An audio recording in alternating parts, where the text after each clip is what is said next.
दर्शवली होती असं त्यांनी नमूद केलं.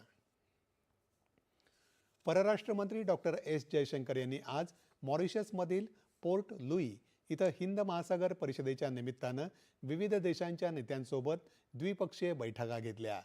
डॉक्टर जयशंकर यांनी मॉरिशसचे राष्ट्रपती धर्मबीर गोखोल तसंच मॉरिशसचे माजी पंतप्रधान आणि मिलिटंट सोशलिस्ट मूव्हमेंट पक्षाचे नेते प्रवीण कुमार जगन्नाथ यांचीही भेट घेतली. परराष्ट्र मंत्र्यांनी सेशल्सचे परराष्ट्र मंत्री बॅरी फॉरे यांचीही भेट घेतली. सध्याच्या आर्थिक आव्हानांना तोंड देण्यासाठी सेशल्सला पाठिंबा देण्यास भारत वचनबद्ध आहे असं जयशंकर यांनी सांगितलं. त्यांनी भारत सेशेल्स विशेष आर्थिक पॅकेजच्या अंमलबजावणीसाठी उचललेल्या पावलांचं स्वागत केलं.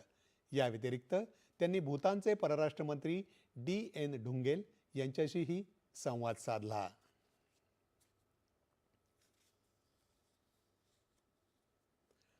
परराष्ट्र व्यवहार सचिव विक्रम मिस्री यांनी वॉशिंग्टन